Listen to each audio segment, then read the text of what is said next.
سارے نبی اولاد ابراہیم میں ہوں گے۔ حضور اکرم صلی اللہ علیہ وسلم بھی فرمایا کرتے تھے کہ ہم ابراہیم علیہ السلام کی اولاد میں ہیں، ہم بنی اسماعیل اور بنی اسماعیل علیہ السلام میرے بزرگوں ابراہیم علیہ السلام کے بیٹے، اس لیے جن گھرانوں کی نسلیں لگیں گی ان گھرانوں سے میرے بزرگوں اللہ نسلوں تک کام لے گا، اور جن گھرانوں کی عورتیں نہیں لگیں گی میرے بزرگوں دوستوں ان گھرانوں سے دین کا کام آپ دیکھ لیں۔ جب نبی کے گھر سے نہیں ہو سکا تو پھر دنیا میں ہم اور آپ کیا ہیں؟ پھر اللہ نے میرے بزرگوں ابراہیم علیہ السلام کی اولاد ہی میں نبوت رکھی، اس لیے جو گھرانہ جو خاندان مجموعی طور پر قربانی دے گا، مجموعی طور پر اللہ اس خاندان سے کام لے گا۔ جس زمانے میں آپ دیکھ لیں، اس زمانے میں بھی جس خاندان نے قربانیاں دی، جن کی نسلیں لگی، ان نسلوں سے اللہ کام لے رہا۔ اب کسی کو حسد کرنے کی اجازت ہے؟ کوئی ابراہیم علیہ السلام سے حسد کرے گا کہ جی یہی کیوں، انہی میں نبی کیوں؟ اللہ کا انتخاب ہے کہ جو قربانی دے گا وہ اللہ کیا منتخب ہوگا۔ اور میرے بزرگوں قیامت تک کے لیے یہی سنت ہے کہ جس گھرانے کے سب لگیں گے ان گھرانوں میں دین چلے گا۔ یہ نہیں کہ ہم نے 4 مہینہ لگا لیا اور ہماری گھر کی ماں بہن کو پاکی اور ناپاکی کا طریقہ بھی معلوم نہیں، سورہ فاتحہ تک ٹھیک نہیں۔ ہم سوچیں کہ ہم اپنے گھر والوں کے ساتھ ایک زندگی گزاری، ہم نے کتنی مرتبہ ان کا سورہ فاتحہ ٹھیک کیا؟ ہم تو اجتماع میں جمعے میں نہ چاہتے ہوئے بہت سے خیر کی باتیں سن لیتے ہیں، وہ بیچاری خیر کی باتیں کہاں سنتی ہیں؟ انہیں کون سناتا ہے؟ انہیں کون بتاتا ہے؟ ذمہ داری تو ہمارے اوپر ہے۔ اس لیے میرے بزرگوں جس طرح ہم یہ ذمہ داری اپنے لیے سمجھ رہے ہیں، اسی طرح یہ ذمہ داری اپنی خواتین کے لیے بھی سمجھے۔ اس کے علاوہ میرے بزرگوں دوستوں کوئی چارہ ہے نہیں۔ حضرت مولانا یوسف صاحب رحمۃ اللہ علیہ آگے کی بات کہتے تھے، آگے کی بات کہ حضرت ابراہیم علیہ السلام کی 2 بیویاں تھیں، ہاجرہ اور سارہ۔ ہاجرہ کی قربانی زیادہ ہے اور سارہ کی قربانی تھوڑی سی کم ہے۔ ہاجرہ کا نام ہی پڑا ہجرت کی وجہ سے، اللہ کے دین کے لیے انہوں نے ہجرت کی۔ ہجرت کس طرح کی؟ ملک شام جو نعمتوں کا شہر، دنیا کی ساری نعمتیں وہاں ہیں، ساری نعمتیں، اور یہاں ہجرت ایسی جگہ بیواد غیر ذی زرع، ایسی وادی میں جہاں کوئی دانا پانی کا نام و نشان نہیں۔ روایت میں ہے کہ وہاں پرندے بھی مکہ میں نہیں آتے تھے، کیونکہ پرندوں کی بھی آنے کی وجہ ہوتی ہے کہ جہاں انسان ہوتے ہیں وہاں وہ آتے ہیں کہ کچھ گرا پڑا، کچھ کھانے پینے کی چیزیں، دانا چگنے کو مل جاتا ہے، یہاں تو انسان بھی نہیں، تو کیوں آئے نہ پانی۔ ایسی وادی میں، ایسے جنگل بیابان میں ہجرت کر کے آئی تو میرے بزرگوں اس ہجرت کی برکت سے اللہ نے سب سے پہلے زمزم دیا۔ کیا دیا؟ زمزم جو ملا ہے وہ مرد کی قربانی سے نہیں، خواتین کی قربانی سے، خواتین کی قربانی سے۔ فرمایا کرتے تھے کہ ہاجرہ کی قربانی بڑی، سارہ کی قربانی تھوڑی، تو اللہ پاک نے سب سے بڑا نبی اتنا بڑا فرق کیا کہ سید الانبیاء حضرت محمد صلی اللہ علیہ وسلم کو اللہ نے ہاجرہ کی گود میں دیا، ہاجرہ کی اولاد میں دیا، قیامت تک امت کو بتانے کے لیے کہ جس گھرانے کی عورتوں کی قربانیاں زیادہ ہوگی اللہ تعالیٰ اس گھرانے سے دین کا کام زیادہ لے گا، ان گھرانوں سے اللہ دین کا کام زیادہ لے گا۔ سارہ کی اولاد میں چھوٹے چھوٹے نبی آئے، لیکن ہاجرہ کی اولاد میں تمام نبیوں کے سردار کو اللہ نے دیا ان کی قربانی کی وجہ سے۔ یہ سلسلہ میرے بزرگوں دوستوں قیامت تک اللہ نے طے کر دیا کہ جس طرح مردوں کے لیے ہجرت ہے اسی طرح خواتین کے لیے بھی ہجرت ہے، خواتین کے لیے بھی خروج ہے۔ حضور اکرم صلی اللہ علیہ وسلم کے زمانے میں آپ نے اس روئے زمین پر پہلی جماعت بنائی، پہلی جماعت، اور جماعت یہ نہیں کہ مردوں کی، پہلی جماعت وہ بھی جماعت مہا مستورات بنی۔ حضور اکرم صلی اللہ علیہ وسلم نے حبشہ کی طرف جماعت کی تشکیل کی تو اس جماعت میں سب سے پہلے اپنی بیٹی حضرت رقیہ رضی اللہ تعالی عنہ کو حضرت عثمان رضی اللہ تعالیٰ عنہ کے نکاح میں رکھ کر اور حبشہ روانہ کیا، قیامت تک امت کو بتانے کے لیے کہ جس طرح خروج مردوں کے لیے ہے اسی طرح خروج عورتوں کے لیے۔ حضور صلی اللہ علیہ وسلم نے اپنے گھر سے شروع کیا اور بھیجا۔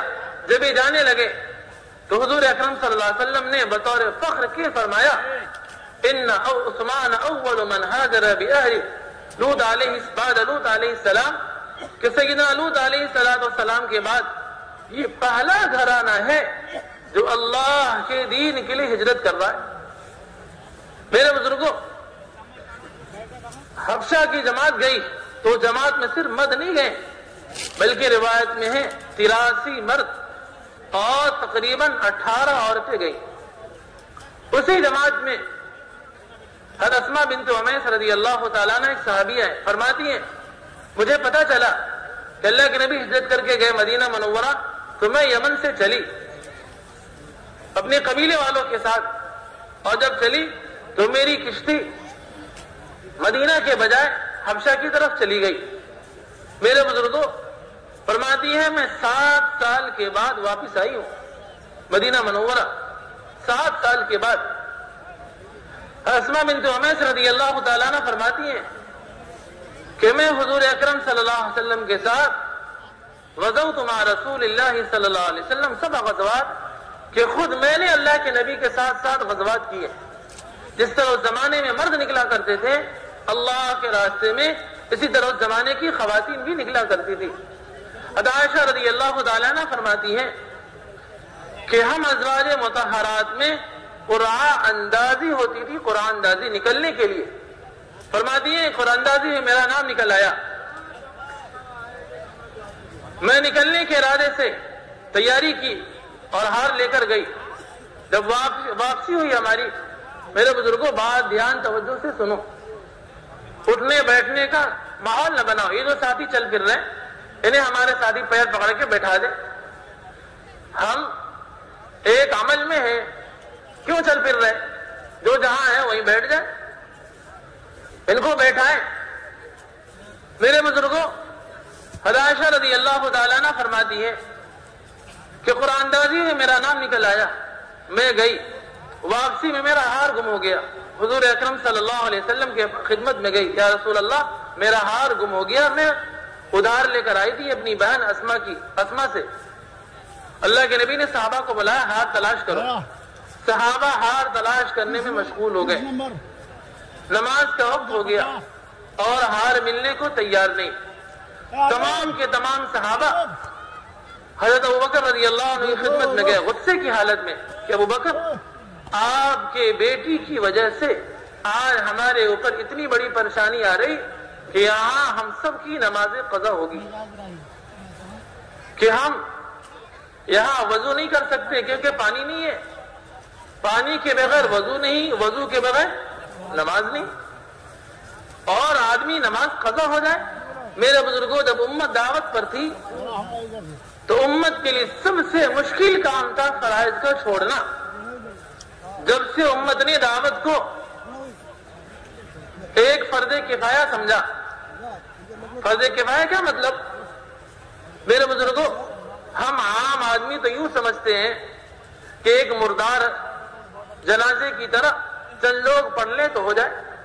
جس محنت کے لیے صحابہ کا جنازہ اٹھاؤ، جس محنت کے لیے انبیاء شہید ہوئے ہوں، جس محنت کے لیے انبیاء اور صحابہ کی زندگیاں لگی ہوں، وہ محنت ایک مردار کی طرح ہے کہ وہ ایک مردار ہے، ایک جنازہ ہے کہ کچھ لوگ کر لیں تو ٹھیک ہے ورنہ کوئی بات نہیں۔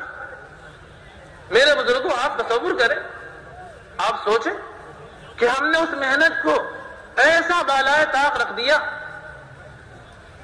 ایک مردار جنازہ بنا کر کہ چند لوگ کر رہے ہیں کافی ہے۔ نہیں میرے بزرگوں، یہ محنت دعوت ہر ایک کی ذمہ داری ہے، ہر ایک کی ذمہ داری ہے۔ جب امت دعوت پر تھی تو سب سے زیادہ مشکل کام فرائض کا چھوڑنا تھا، اور جب سے امت نے دعوت کو چھوڑ دیا تو سب سے آسان کام ہو گیا فرائض کا چھوڑنا۔ سب سے آسان کام آپ اٹھا کے دیکھ لیں، لوگ میرے بزرگوں دین کی محنت پہلے چھوڑتے ہیں، دین بعد میں چھوڑتے ہیں۔ لوگ دعوت پہلے چھوڑتے ہیں پھر اپنا دین چھوڑتے ہیں، اس لیے کہ جو دعوت چھوڑ دے گا میرے بزرگوں اپنا دین چھوڑ دے گا۔ آپ دیکھیں گے عام طور پر سب سے زیادہ بے دینی میں وہ لوگ دکھائی دیں گے جو اپنے دین کی دعوت چھوڑے ہوئے۔ جو دعوت چھوڑ دے گا اپنا دین چھوڑ دے گا، ایک بدیہی چیز ہے۔ تو صحابہ کے سب سے مشکل کام فرائض کا چھوڑنا تھا۔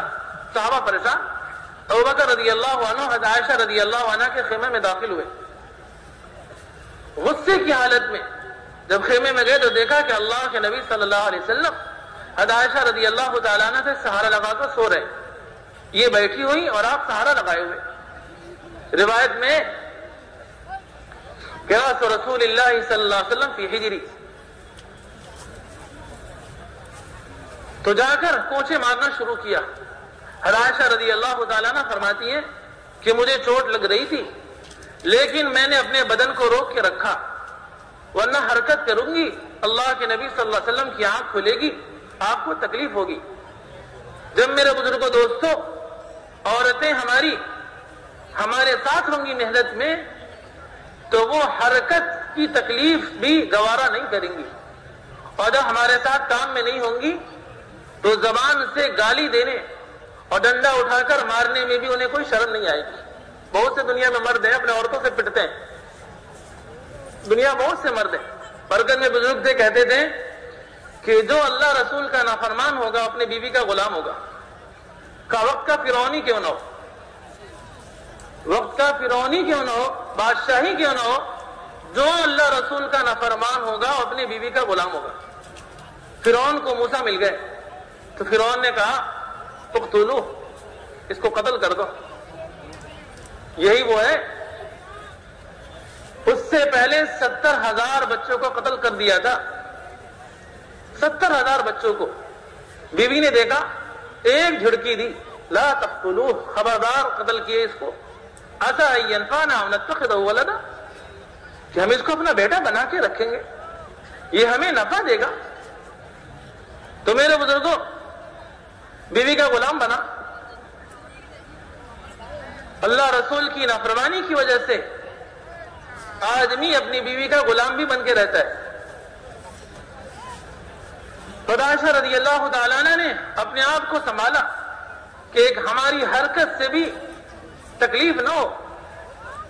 میرے بزرگوں حضرت ابوبکر رضی اللہ عنہ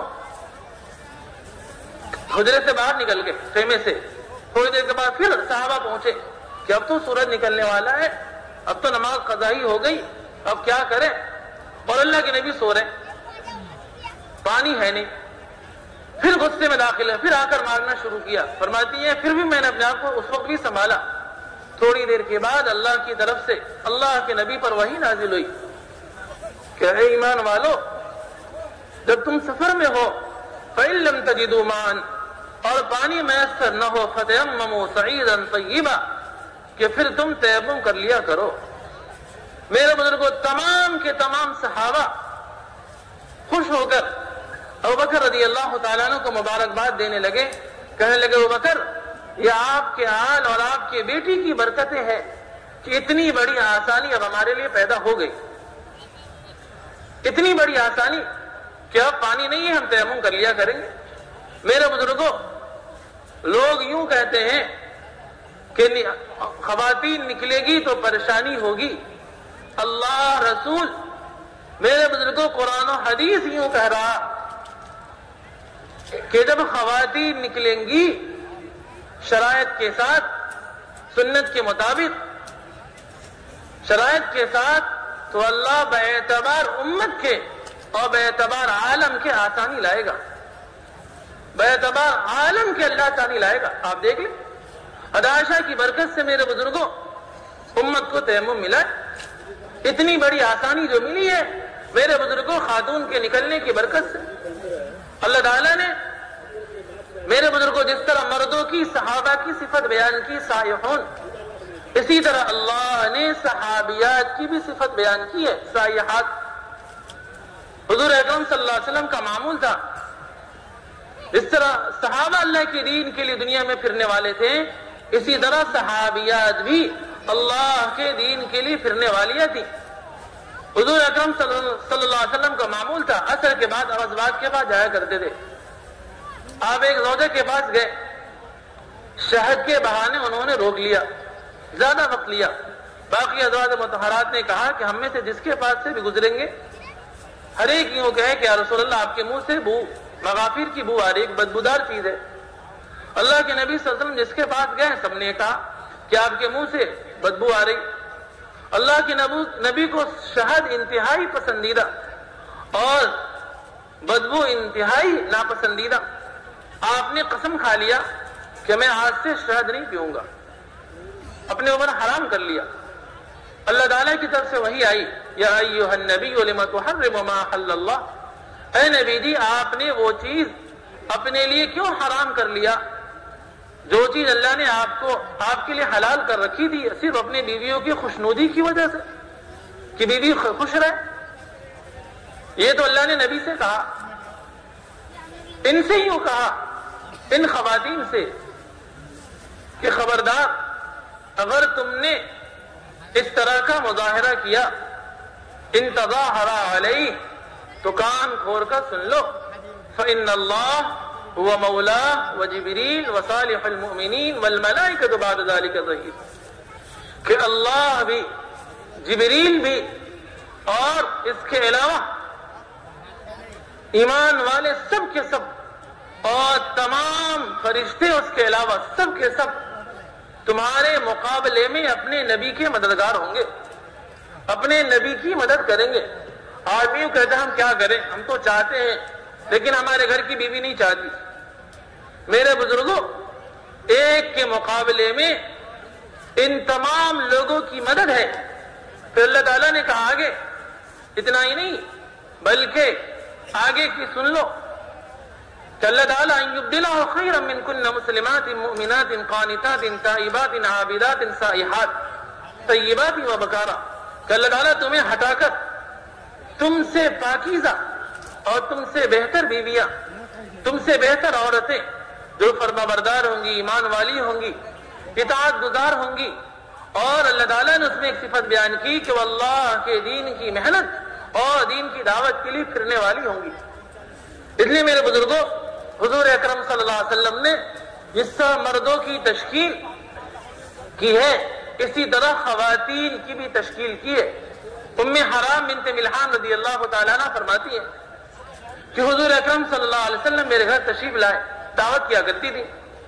فرماتی ہے قیلولہ کیا آپ نے، قیلولے کے بعد آپ کی آنکھ کھلی تو آپ نے فرمایا کہ میں نے اپنی امت کے کچھ لوگوں کو دیکھا ہے جو سمندری سفر کر رہے ہیں جس طرح بادشاہ کرتے ہیں۔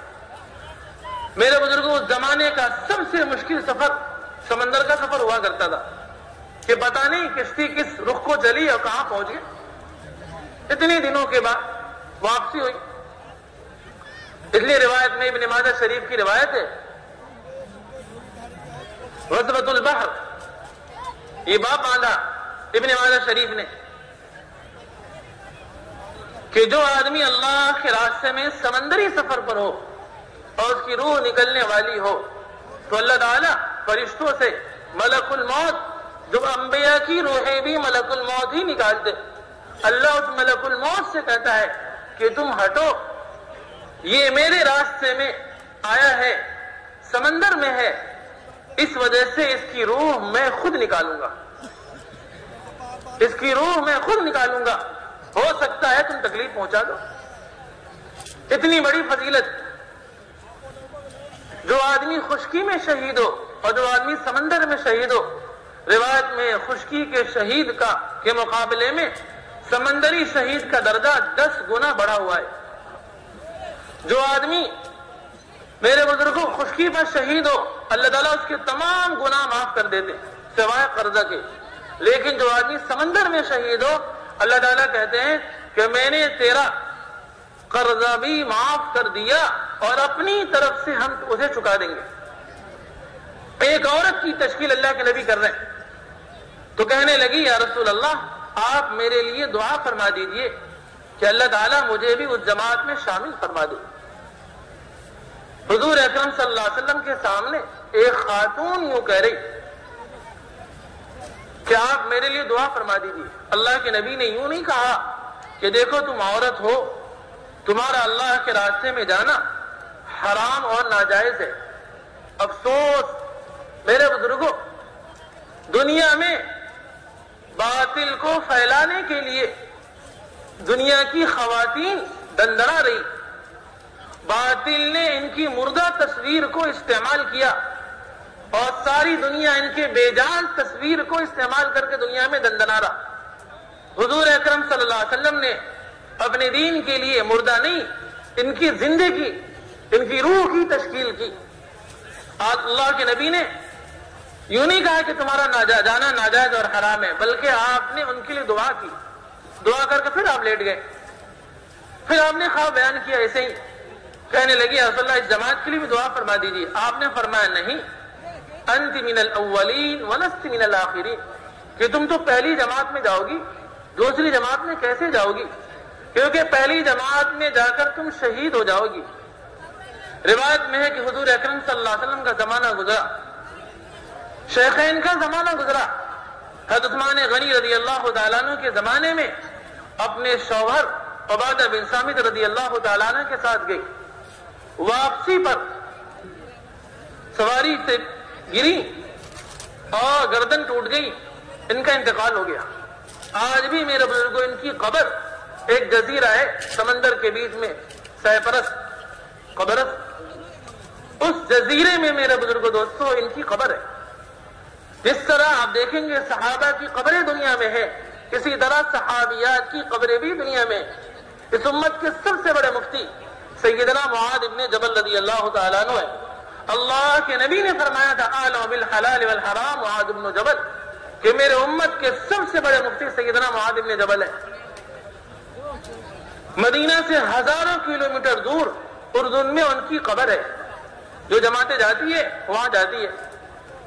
ان کے علم کی برکت سے میرے بزرگوں آج بھی ان کی قبر سے مشک کی خوشبو آتی ہے، دور سے خوشبو پھوٹتی ہے، وہ ہر آدمی اس کو دیکھتا ہے، سونگتا ہے، محسوس کرتا ہے، دار لفتا ہے وہاں اس ملک کا۔ اس ملک میں جہاں ان کی قبر ہے، اس امت کا سب سے بڑا مفتی اپنے عمل سے یہ بات پیش کر رہا، عمل سے، کہ دیکھو جس طرح ہماری قبر اللہ کے دین کے لیے مدینہ سے ہزاروں کلومیٹر دور ہے، ہمارے بیویوں کی قبر بھی ہزاروں کلومیٹر دور مدینہ سے ہمارے ساتھ ہے۔